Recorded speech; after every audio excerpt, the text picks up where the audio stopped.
시청자 여러분 안녕하십니까? 이슈를 더 쉽게 풀어드리는 더 뉴스 시작합니다. 서울 강서구청장 보궐선거에서 참패한 국민의힘에서 수도권 위기론이 커지고 있습니다. 보궐선거 전후 윤석열 대통령과 정부 여당 지지율 변화를 한번 자세히 짚어보겠습니다. 잠시 뒤 여론 톡톡 시간에 풀어드립니다. 이스라엘의 가자지구 공습에 이어 지상군 투입도 임박한 걸로 전해지면서 팔레스타인 민간인의 추가 피해도 우려되고 있습니다. 이란도 개입 가능성을 내비치고 있는데요. 잠시 뒤에 자세히 알아보겠습니다. 먼저 오늘의 주요 뉴스부터 보시겠습니다. 하마스의 공격 이후 이스라엘과 팔레스타인 양측에서 집계된 사망자가 4천 명을 넘어섰습니다. 가자지구 접경 지역엔 이스라엘군의 탱크와 장갑차 등 화력이 배치돼 지상전에 대비하고 있는데 명확한 공격 시점은 공개되지 않았습니다. 조 바이든 미국 대통령이 이스라엘의 가자지구 점령 방안에 대해 큰 실수가 될 거라며 경고했습니다. 바이든 대통령은 중동 국가의 개입을 막기 위해 이스라엘 방문을 검토 중인 걸로 알려졌습니다. 정부가 이달 말까지였던 유류세 인하 조치를 연말까지 연장하겠다고 밝혔습니다. 중동 사태 전개에 따라 에너지 공급망 중심으로 리스크가 재차 확산할 수 있다는 점을 고려한 대비로 풀이됩니다. 김기현 대표 체제를 유지하면서 임명직 당직자 전원 교체로 인적 개편에 나선 국민의힘이 당 혁신을 위한 구체적 실천 방안과 과제를 제시했습니다.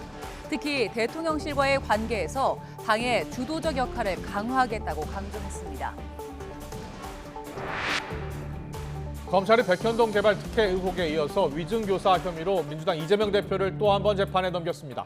구속영장에 함께 담겼던 대북 송금 사건은 전담 수사팀이 꾸려진 수원지검으로 다시 보내 보강 수사를 이어가기로 했습니다. 오늘 하늘은 쾌청하지만 종일 찬바람이 불며 날이 다소 서늘하겠습니다.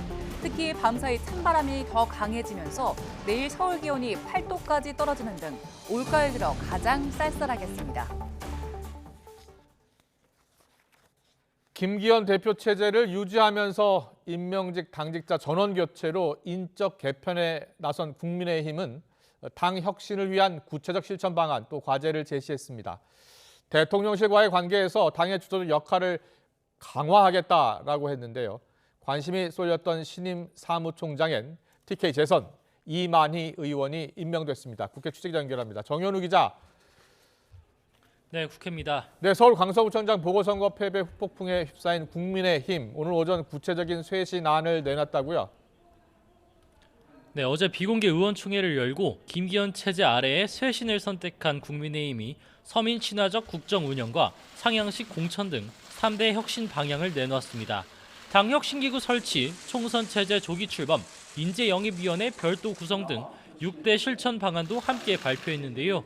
특히 관심을 끈 대통령실과의 관계 재설정과 관련해 김기현 대표는 당의 주도적 역할을 부각했습니다. 민심과 동떨어진 사안의 시정을 적극적으로 요구해서 관철하겠다며 당과 정부, 대통령실 사이 보다 건강한 관계를 강조했습니다. 직접 들어보겠습니다. 당정대 관계에 있어서 당이 민심을 전달하여 반영하는 주도적 역할을 강화하겠습니다. 민심과 동떨어진 사안이 생기면 그 시정을 적극적으로 요구하여 지난 강서구청장 보궐선거 후보 공천 과정에서 당이 제 의견을 내지 못했다는 등 대통령실과의 수직적 관계를 지적하는 당 안팎 목소리를 고려한 것이란 해석이 나옵니다. 선거 패배 책임을 지고 일괄 사퇴한 임명직 당직자 후임 인선 결과도 발표됐습니다. 내년 총선 공천 실무를 책임질 신임 사무총장으로는 TK 재선 출신의 임만인 의원이 임명됐습니다.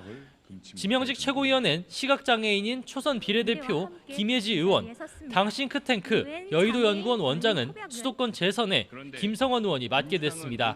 여기에 당 정책을 총괄하는 정책위의장인 평택을 3선인 유희동 의원이 화상의원총회를 거쳐서 추인됐습니다. 수도권 전진 배치와 사회적 약자 대변에 방점을 찍은 인사라는 분석이 나오는 가운데 이 같은 쇄신안을 두고 민주당에선 김기현 대표가 국민의 목소리를 윤석열 대통령에게 그대로 전할 것이라고 믿는 국민이 어디 있겠느냐고 지적했습니다. 권칠승 수석 대변인은 브리핑에서 책임을 물어야 하는 건 김 대표와 윤 대통령인데 꼬리 자르기식 책임 회피만 한다며 인적 쇄신에 대해서도 맹비난했습니다. 마찬가지로 들어보시죠. 눈 가리고 아웅하는 쇄신으로 국민을 납득시킬 수 있다고 생각합니까? 윤 대통령이 임명한 바지 대표 체제를 유지하며 용산 거수기 노릇을 계속하겠다는 말이 아니고 무엇입니까? 네, 국정감사도 오늘로 2주차에 돌입했습니다. 여야 공방이 계속 이어지고 있는 거죠? 네, 오늘로 2주차 국정감사가 시작됐는데 전국 주도권을 쥐기 위한 여야 신경전이 거센 모습입니다. 헌법재판소 등을 상대로 한 법사위 국감에선 지난달 민주당 주도로 국회에서 처리된 검사 탄핵 소추안을 둘러싼 공방이 벌어졌습니다. 걸핏하면 탄핵에 나선다는 여당 지적에 대해서 야당은 공직자의 위법 행위에 대한 헌재 판단이 필요하다고 맞섰습니다. 직접 보겠습니다. 검사가 실무에 관여하지 못하고 그래서 많은 업무 장애를 초래하고 있습니다. 소 잡는 칼로 닭 잡는 격이 아니라 병아리 잡는 격에 이런 탄핵이 난무하는 거. 전 병아리 아니라고 생각합니다. 공직자가 공직을 수행하면서 위법한 행위를 한 것에 대해서 헌법재판소가 거기에 합당한 결론을. 국토위의 LH 상대 국정감사에선 아파트 철근 누락 사태에 대해 여야가 한 목소리로 질타를 이어가고 있습니다. 하지만 국민의힘에선 문재인 정부 당시 직원들의 부동산 투기에 이어서 부실 시공까지 LH에서 이어졌다며 전 정부의 책임을 부각하고, 민주당에선 예방이 가능한 재난이었음에도 윤석열 정부가 안전 점검 대신 건폭 몰이에 빠져서 발생한 것이라고 맞서는 니탓 공방도 벌어졌습니다. 여야 주장 각각 들어보겠습니다.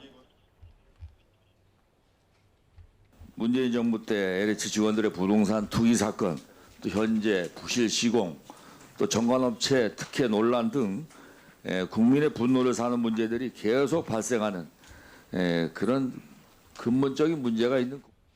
노조 문제만큼이나 공사 현장이라든가 구조물 안전에 관심을 가졌다면 발생되지 않았을 사고다. 근데 장관님이나 사장님이나 다 똑같이 건폭물이 게임에 빠져가지고. 여기에 더해 서울경찰청 등을 대상으로 한 국회 행안위 국정감사에선 오는 29일 1주기를 앞두고 있는 이태원 참사의 책임 소재를 둘러싼 대치 역시 예상됩니다. 지금까지 국회에서 전해드렸습니다. 검찰이 백현동 개발 특혜 의혹에 이어서 위증교사 혐의로 민주당 이재명 대표를 또 한 번 재판에 넘겼습니다. 윤석열 정부 들어 이 대표가 재판에 넘겨진 건 이번이 4번째인데, 구속영장에 함께 담겼던 쌍방울 대북 송금 사건은 수원지검으로 다시 보내 보강하기로 했습니다. 취재기자 연결합니다. 송재인 기자. 네, 서울중앙지방검찰청입니다. 지난번 구속영장에 담겼던 3사건 가운데 2개 사건이 재판에 넘겨진 거죠? 네, 맞습니다. 지난 12일 백현동 의혹 배임 혐의로 이 대표를 먼저 재판에 넘긴 검찰은 나흘 만에 추가 기소에 나섰습니다. 지난 2018년 이 대표가 이른바 검사 사칭 사건과 관련해서 공직선거법 위반 혐의로 재판을 받을 때 허위 증언을 해달라고 요구한 혐의입니다. 이 대표 부탁에 따라 결국 유리한 내용으로 위증한 김모 씨도 함께 재판에 넘겨졌습니다. 사실 위증교사 혐의는 이 대표 영장에 담긴 사건 가운데 법원이 혐의 소명 정도를 가장 높게 봤던 사건입니다. 이 대표가 김 씨에게 전화해서 이렇게 얘기해주면 좋겠다며 직접 부탁하고 잘 기억나지 않는다는 답이 돌아오자 그렇게 들었다고 해주면 되지 않느냐고 거듭 종용하는 내용의 녹취를 했기 때문입니다. 이에 따라 영장이 기각된 뒤 검찰이 이 혐의부터 재판에 넘길 거라는 전망이 우세했지만, 검찰은 사건 구조가 비슷한 대장동 사건 재판이 막 시작된 점을 고려해서 백현동 의혹 관련 배임 혐의부터 기소하면서 법원에 2사건 병합을 신청했습니다. 위증교사 혐의는 단독 사건인데다 유죄 입증이 상대적으로 수월하다고 보는 만큼 무리하게 서두를 필요가 없다는 판단이었는데요.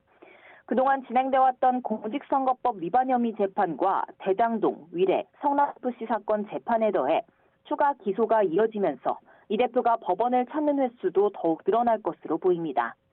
대장동과 백현동 사건이 병합된다면 3가지 재판, 병합이 받아들여지지 않는다면 백현동과 위증교사 사건까지 모두 4가지 재판을 동시에 받게 됩니다.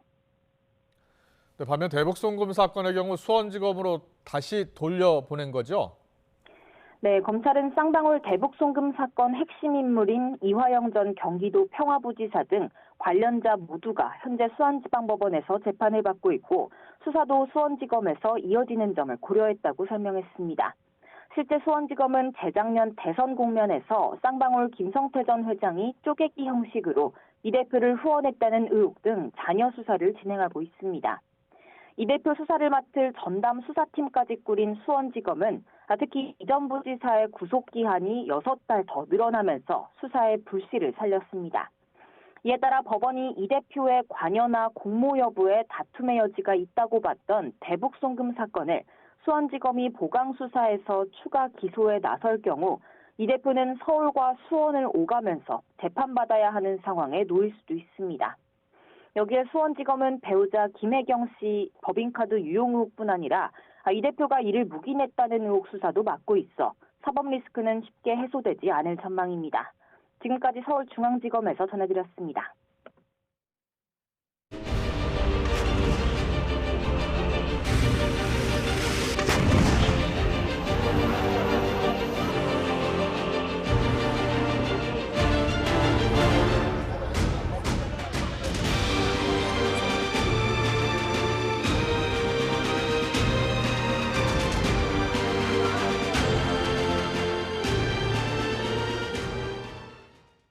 네, 이스라엘의 가자지구 지상전 투입이 초읽기에 들어간 가운데 확전을 막기 위해서 미국 정부의 움직임도 분주합니다. 미 국무장관은 아랍의 주요 국가 지도자를 만난 뒤 다시 한번 이스라엘로 향했고요. 바이든 대통령도 조만간 이스라엘 방문을 검토 중인 걸로 알려졌습니다. 국제부 연결합니다. 최영주 기자.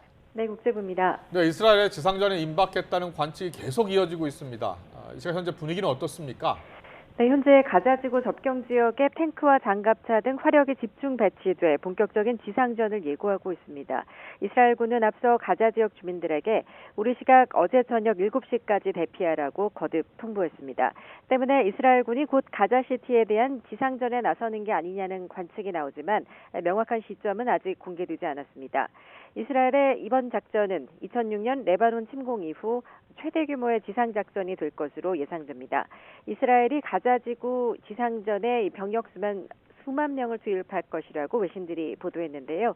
다만 날씨가 흐려 공군의 엄호를 받을 수 없는 상황으로 며칠 지연된 것이라고 전해 이번 주 초 지상전 가능성도 제기되고 있습니다. 베냐민 네타냐후 이스라엘 총리도 하마스와의 지상전을 앞두고 가자지구 군부대를 방문해 하마스를 척결하기 위해 언제든 행동할 준비가 돼 있다고 강경 발언을 쏟아냈습니다. 하마스의 기습 공격으로 시작된 이스라엘과의 무력 충돌이 계속되고 있는 가운데 양측에서 집계된 사망자는 4천 명을 넘어섰습니다. 네, 이스라엘군이 가자시티 주민들에게 대피령을 내린 시한도 지났는데 가자지구 주민들 피난길이 지금 원활하지 않다고요?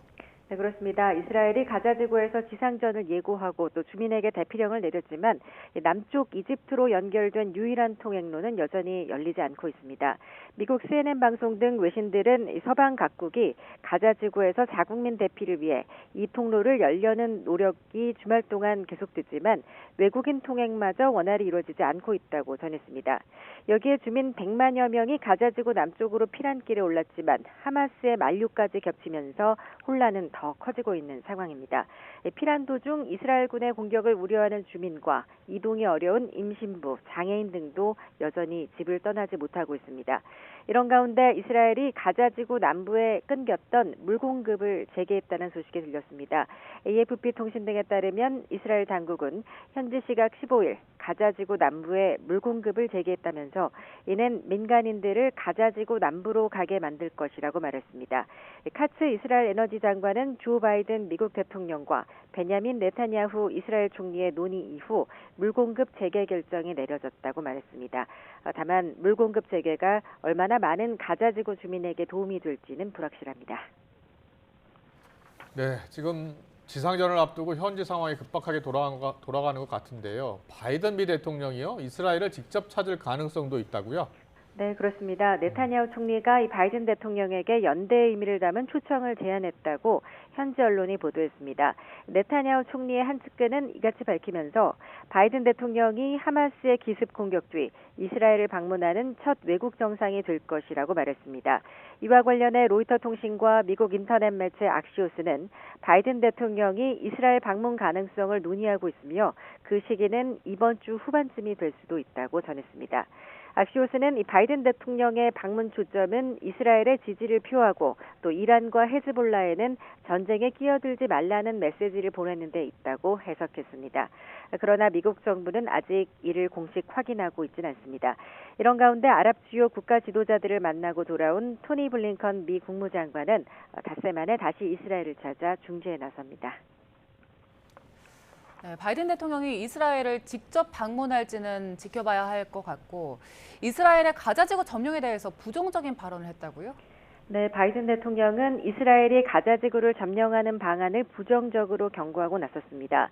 미 CBS 방송의 한 인터뷰 프로그램에서 현 시점에서 이스라엘의 가자지구 점령을 지지하겠느냐는 질문에 큰 실수가 될 것이라 생각한다고 답했습니다. 바이든 대통령은 하마스에 대해서는 완전히 제거돼야 한다며 이스라엘의 전면 해체 입장은 지지했는데요. 이 같은 발언은 이스라엘과 하마스의 무력 충돌과 관련해 나온 미국 정부의 공개적인 입장 가운데 가장 선명한 것으로 평가됩니다. 네, 미국은 확전을 막기 위해서 분주한 모습입니다. 이란이 개입 가능성 경고하면서 확전 우려는 계속되고 있죠. 네, 이란 고위 관리들이 잇따라 이스라엘이 지상전에 나서면 강력히 대응하겠다며 헤즈볼라 등을 동원한 개입 가능성을 시사했는데요.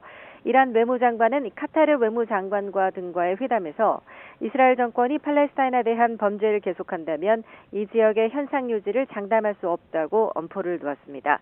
이에 대해 미국 백악관도 이란이 이스라엘과 하마스 간의 충돌에 어떤 식으로든 직접 개입할 가능성을 배제하지 않는다고 밝혔습니다. 이런 가운데 이란 혁명수비대가 시리아 동부에 있던 병력을 이스라엘과 좀 더 가까운 다마스코스 인근 지역으로 재배치한 것으로 전해져 긴장은 더욱 고조되고 있습니다. 지금까지 국제부에서 전해드렸습니다. 네, 가자지구에서 이스라엘과 하마스 간의 본격적인 지상전이 임박한 가운데 국제 유가도 다시 출렁이고 있습니다. 지난주 국내 주유소 기름값이 14주 만에 하락했는데 다시 국제유가 변동성이 커지자 정부가 유류세 인하 조치를 연말까지 연장하기로 했습니다. 취재 기자 연결합니다. 이승은 기자. 네, 경제부입니다. 네, 이번 중동 사태 직후에 뛰었다가 내려갔죠. 국제유가요. 가자지구 지상전이 임박하면서 다시 오르고 있습니다. 정부가 유류세 인하 조치를 연장하기로 했죠. 그렇습니다. 추경호 부총리 겸 기획재정부 장관은 이번 달 말 종료 예정이던 유류세 인하 조치와 경유 천연가스 유가 연동 보조금을 연말까지 한시적으로 연장하겠다고 밝혔습니다. 추 부총리는 오늘 아침 비상경제장관 회의에서 이번 사태 전개에 따라 에너지 공급망 중심으로 리스크가 재차 확산할 수 있다며 이같이 밝혔습니다. 추 부총리는 중동 사태의 직접적 영향은 현재 제한적이지만 앞으로 전개에 따라서는 다시 어려움에 직면하게 될 가능성을 배제할 수 없다고 말했습니다. 그러면서 물가관리 노력과 현장 점검을 강화하겠다고 밝혔습니다. 이번 사태 초기 급등했던 국제유가는 일시적으로 하락했지만 가자지구 지상전이 임박하면서 다시 상승하고 있습니다. 이란 석유부 장관이 최근 국제유가가 1배럴에 $100에 이를 것이다 이렇게 예상한다고 언급을 했는데 중동 사태로 유가에 대한 다양한 전망들 나오고 있지요. 그렇습니다. 국제통화기금 IMF는 이번 사태로 국제유가가 10% 상승한다면 글로벌 생산량이 내년에 0.15%포인트 하락하고 물가는 0.4%포인트 상승할 것으로 전망했습니다. 블룸버그 통신의 경제연구소 블룸버그 이코노믹스는 시나리오별 영향을 전망했습니다. 이란이 원유 증산을 철회한다면 1배럴에 $4 오를 것으로 봤습니다. 분쟁이 레바논과 시리아 등으로 확산된다면 $8 상승으로 전망했습니다. 이럴 경우 세계 경제 GDP 하락폭은 0.3%포인트, 물가 상승폭은 0.2%포인트로 분석했습니다. 최악의 시나리오는 이스라엘과 이란의 직접 충돌입니다. 국제유가가 1배럴에 $150 선을 넘어서서 내년 세계 물가는 1.2%포인트 오른 6.7%에 이르고 경제 성장률은 1%포인트 하락할 것이라고 전망했습니다. 블룸버그는 이란도 이런 상황을 원치 않기 때문에 최악의 시나리오가 전개될 가능성은 적다고 봤습니다. 하지만 이스라엘과 이란이 잘못된 판단을 내릴 가능성도 크다는 시각도 있다고 전했습니다. 지금까지 경제부에서 YTN 이승은입니다. 네, 좀 더 자세히 짚어보려고 하는데요. 지상군 투입을 앞둔 이스라엘의 가자지구 공습이 계속 강화되고 있고요. 반이스라엘 전선에 있는 이란도 개입 가능성을 시사하고 있는 상황입니다. 무고한 시민들의 인명피해가 우려되면서 이를 막기 위한 관련국들의 행보도 분주해지고 있습니다. 관련해서 왕선택 한평정책연구소 글로벌 외교센터장과 자세한 이야기 나눠보겠습니다. 어서 오세요. 네, 안녕하세요. 이스라엘의 지상군 투입이 임박했다는 소식을 며칠째 전해드리고 있는데요. 곧 투입을 할 것 같습니까? 어떻게 전망하세요?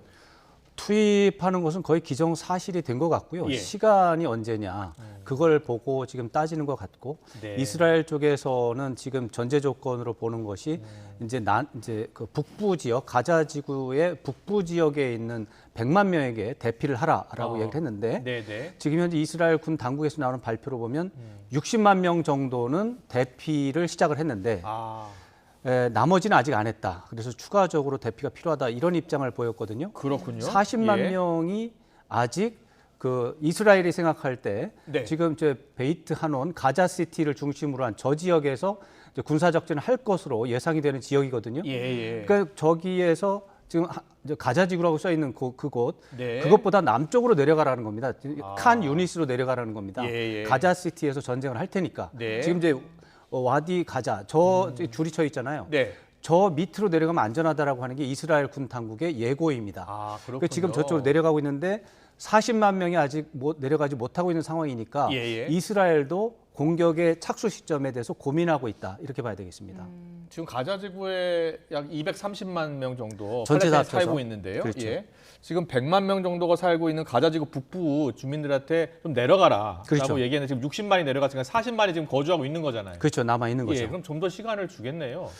그렇게 이제 생각해서 며칠이 지나간 겁니다. 그래서 며칠이 지나갔어요. 그러면 이스라엘도 그러면 40만이 내려갈 때까지 기다릴 것인지 충분히 예고를 했는데도 이 사람들이 남아 있다면 그건 어쩔 수 없다 하고 들어갈지 지금 그게 며칠 사이에 결정이 될 것으로 보이는 거죠. 저 가자시티 내에 하마스 본부가 있는 겁니까? 지금 현재로서는 가자시티 저 인근에 하마스의 주요 시설이 있을 것이다. 이렇게 예상을 하고 있기 때문에 이스라엘에서는 가자시티를 중심으로 한 군사작전을 뭐 다들 그렇게 추정하고 있습니다. 알겠습니다. 하마스의 저항도 만만치 않을 것 같은데 어떻습니까? 그렇죠. 하마스는 이번에 이제 처음에 전쟁을 도발을 했죠. 도발하는 과정에서 정말 인간적으로 있을 수 없는 뭐 최근 현대 전쟁사에서 유례를 찾아보기 어려운 테러 행위를 저질렀습니다.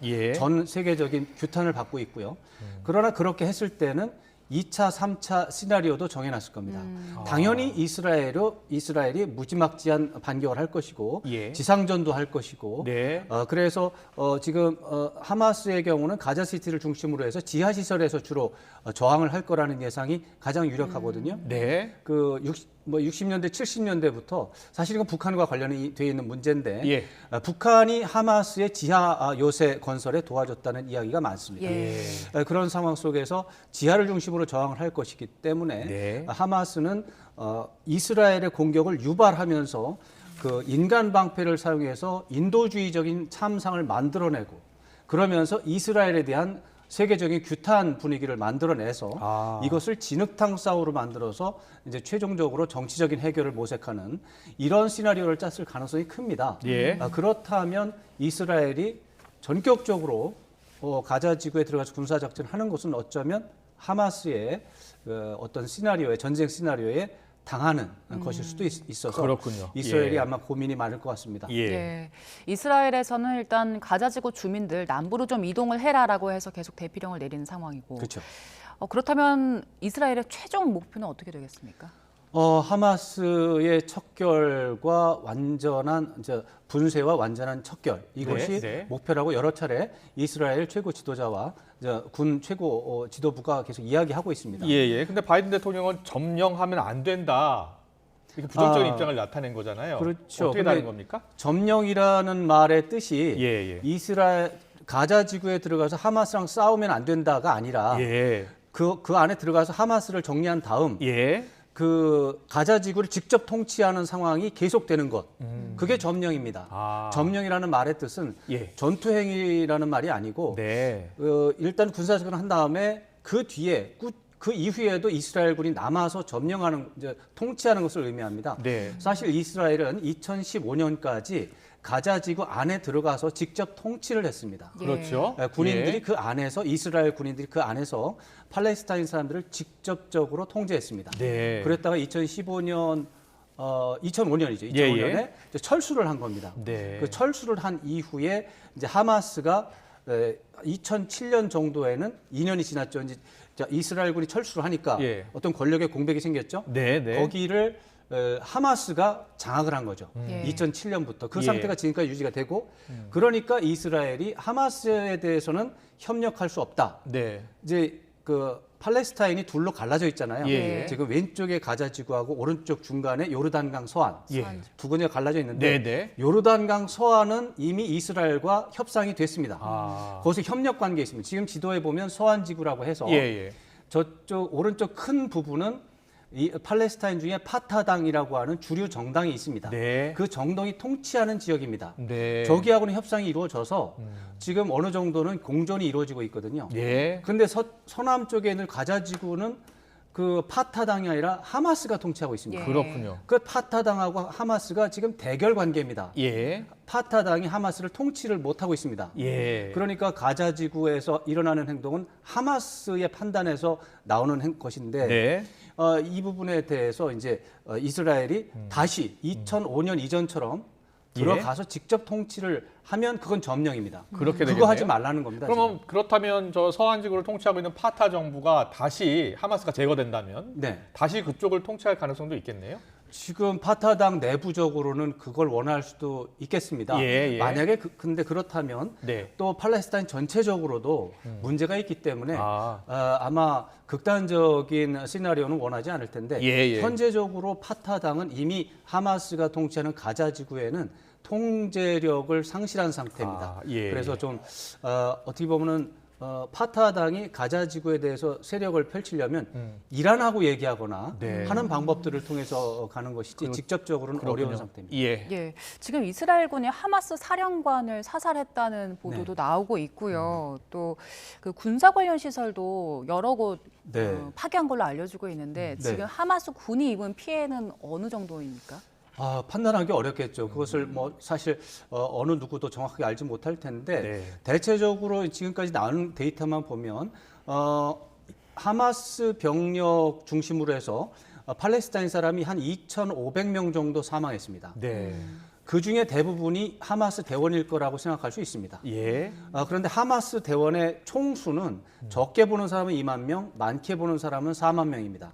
3만 명 정도로 중간값을 잡으면 예. 그 중에 2,500명이 이번에 사살된 겁니다. 네. 그러면 10% 정도의 군사력, 전력 손실을 입었다라고 볼 수 있고. 예.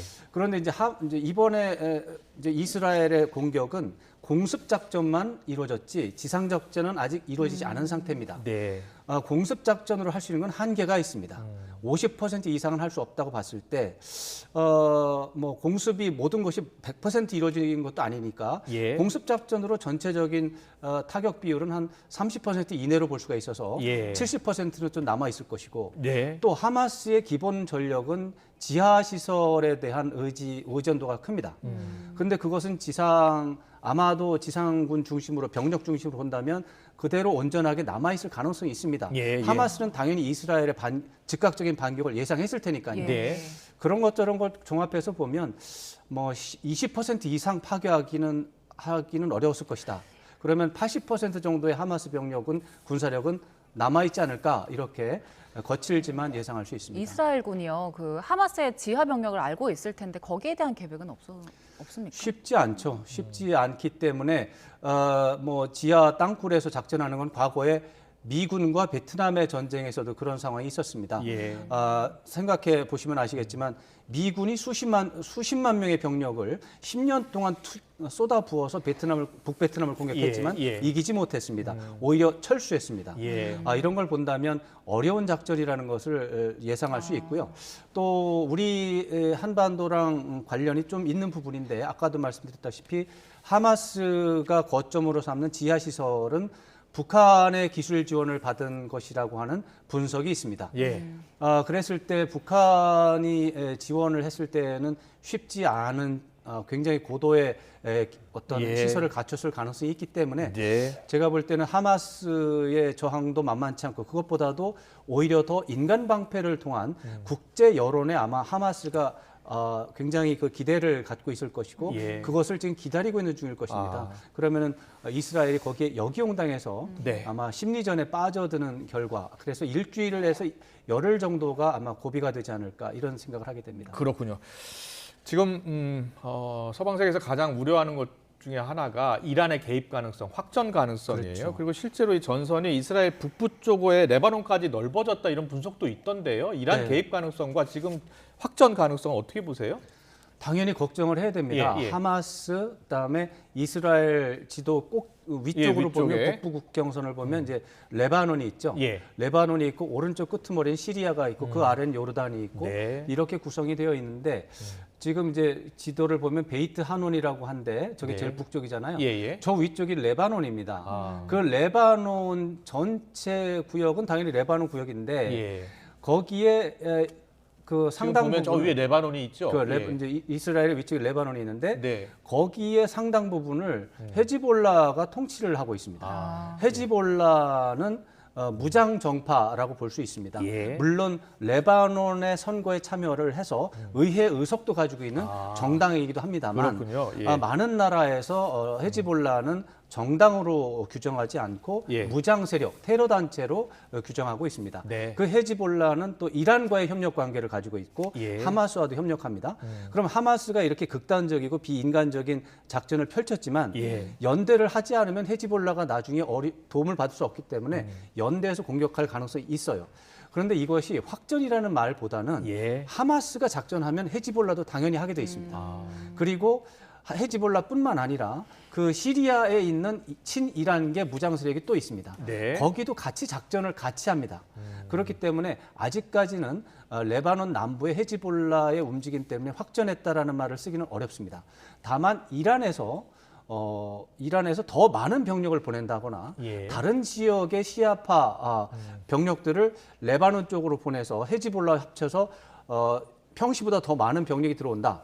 이건 확전이죠. 네. 그렇게 될 가능성은 있는데 예. 여기에서 우리가 살펴봐야 될 게 이란이 과연 이런 확전을 원할 것인가가 예, 또 예. 판단의 변수입니다. 네. 그런데 지금까지 뉴스, 이제 언론 보도, 네. 외신 보도를 보면 이란하고 하마스하고 공격하기 직전까지 어떤 문제를 일으키는 것에 대해서는 어느 정도 공감이 있었는데 저 이란 대표부에서 발표 내용 때문에 지금 개입 가능성 이야기가 나오고 있는 거거든요. 그런데- 광범위한 결과를 초래할 수 있다. 그렇죠. 예. 근데 이란과 하마스의 관계, 헤즈볼라의 관계를 봤을 때 저 정도의 반응이 나오는 건 기본입니다. 네. 저 정도의 반응이 안 나온다면 이란이 하마스를 버린 겁니다. 그렇군요. 그런데 이란 입장에서도 시아파 협력 연대가 있거든요. 예. 그런데 어느 한쪽에서 이제 문제가 있다고 해서 예. 방치를 하면은 곤란하겠죠. 그렇군요. 예. 예.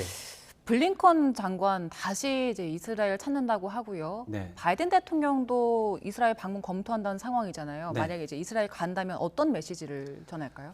바이든 대통령, 이제 블링컨 장관이 가서 이제 사태 수습하려고 하는 것은 당연한데 예. 바이든 대통령까지 간다라고 하는 것은 또 다른 의미겠죠. 또 다른 예. 의미죠. 예. 뭐냐 하면은 네타냐후 총리의 대응이 미국이 원하는 대로 가지 않고 있다는 뜻입니다. 그렇군요. 예. 이제 미국 등 서방 진영이 원하는 것은 하마스가 비인간적인 참상을 저질렀으니까 예. 거기에 대한 벌은 받아야 됩니다. 예. 하마스 척결하는 것도 동의합니다. 네. 그런데 거기서 민간인이 참극이 생기면 그러니까요. 이스라엘이나 하마스나 다를 게 없는 짐승이 됩니다. 예. 그거는 문명 국가의 태도가 아니기 때문에 미국은 네타냐후 총리에 대해서 인도주의적인 참국이 없는 상태에서 정교하게 작전을 하라라고 요구를 하는 것인데 네. 네타냐후 총리가 최근에 보여준 행태는 그거보다는 감정적인 대응을 할 가능성이 있다는 것이고 지난 열흘째거든요. 네. 지금 오늘까지 블링컨 장관의 설득을 네타냐후 총리가 선뜻 응하지 않았다라고 하는 것을 반영하는 겁니다. 그러니까 바이든 대통령이 가서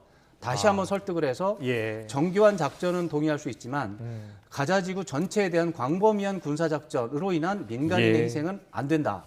이 메시지를 보낼 가능성이 큽니다. 알겠습니다. 네, 이스라엘 지상군 투입 임박 가능성, 이란 개입 가능성까지 짚어봤고요. 미국의 중재 노력도 함께 들어봤습니다. 왕선택 한평정책연구소 글로벌 외교센터장과 함께했습니다. 잘 들었습니다. 고맙습니다.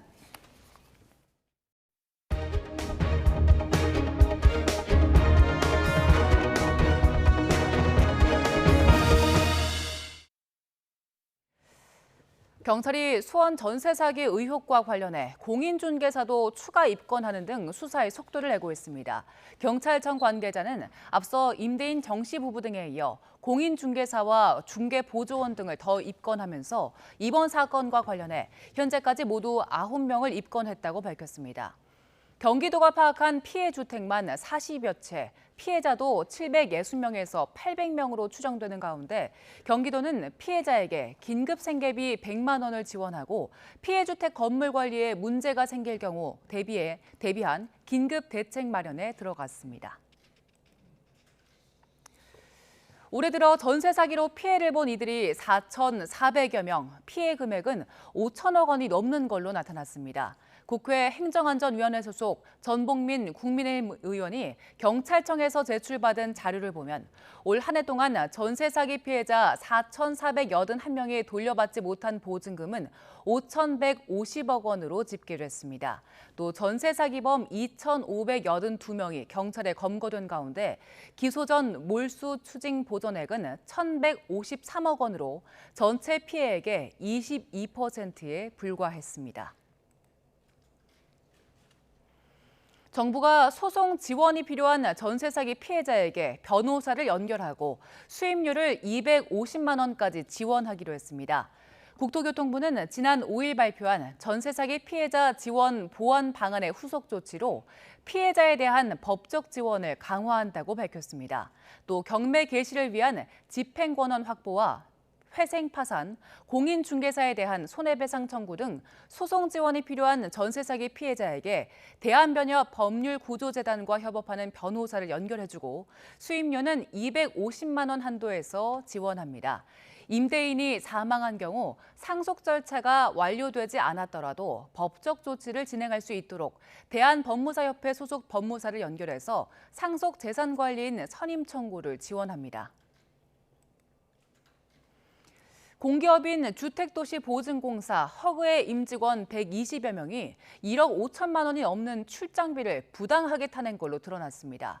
특히 가장 많은 출장비를 받아 챙겼던 고위 간부는 솜방망이 징계를 받고 지금도 같은 직책으로 근무하는 걸로 파악됐습니다. 유서연 기자의 보도입니다.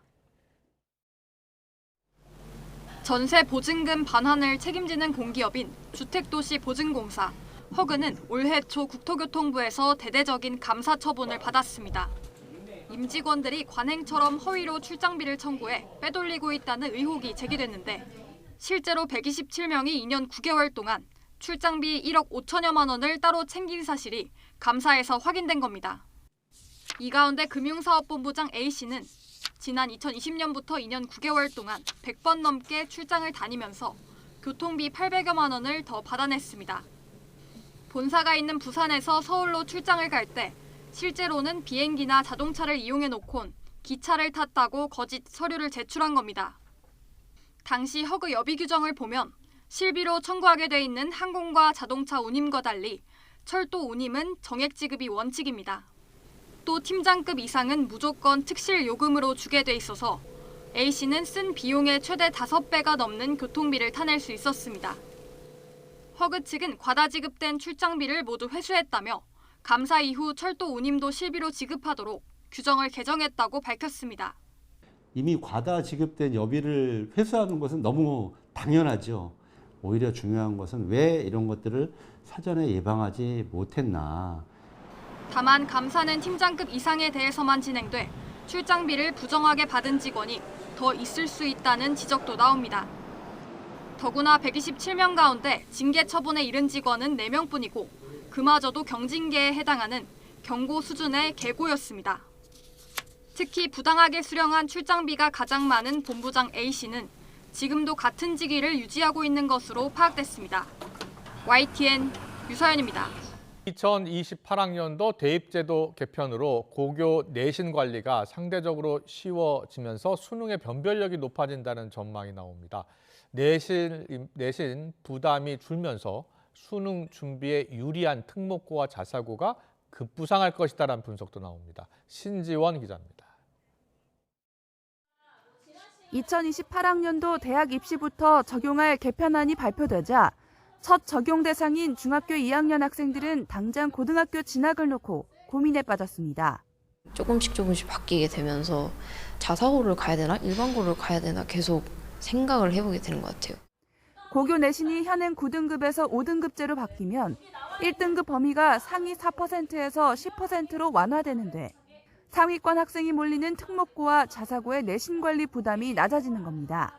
이제 특목고랑 자사고를 갔을 때 내신 따기가 힘들어서 고민을 하는 학생들이 많았는데 등급 간의 이제 간격이 넓어지면서 1등급을 받을 수 있는 이제 기회가 좀 생겼다랄까? 내신 관리 부담은 줄고 수능이 중요해지면서 정시를 노리는 학생들이 특목고와 자사고에 쏠릴 가능성이 있습니다.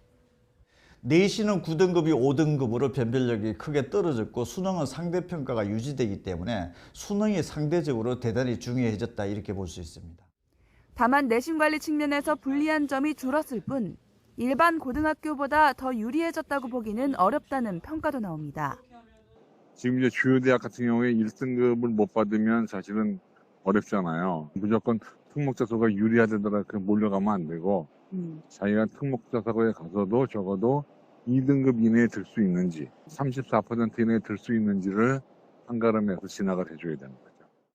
이번 대입제도 개편안으로 특목고와 자사고가 급부상할 경우 교육 양극화가 심해진다는 우려가 나오는 가운데 섣부른 예측보다는 학생의 성향과 환경에 따라 신중하게 고교 진학을 선택해야 한다는 게 전문가들의 조언입니다. YTN 신지원입니다. 이 시각 간추린 뉴스입니다. 한동훈 법무부 장관의 서울 도곡동 자택 현관 앞에 흉기를 두고 간 40대 남성이 오늘 구속영장 실질 심사를 받습니다. 서울중앙지방법원은 A씨가 지난 11일 새벽 3시쯤 한 장관 집 현관 앞에 흉기와 점화용 토치를 놓고 간 혐의를 받는 40대 남성 A씨에 대한 구속 전 피의자 신문을 진행합니다.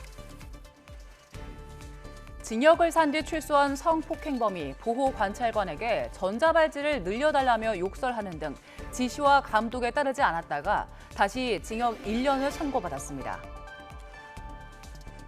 약물에 취한 채 롤스로이스 차량을 몰다가 20대 여성을 치어 뇌사에 빠뜨린 남성이 재판에서 도망치려는 의도를 가지고 현장을 이탈한 건 아니라며 일부 혐의를 부인했습니다.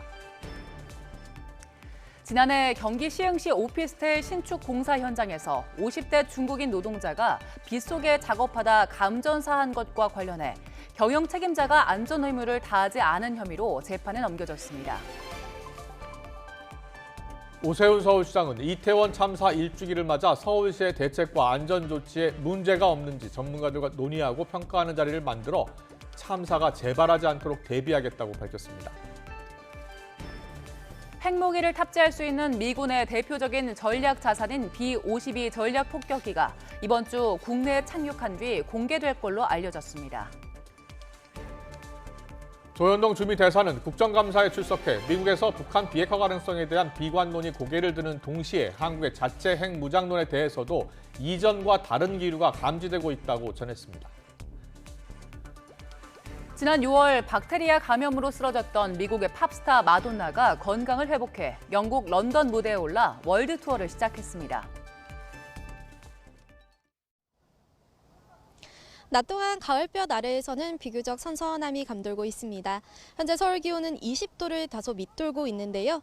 하지만 밤부터는 북서쪽에서 찬 공기가 밀려오겠습니다.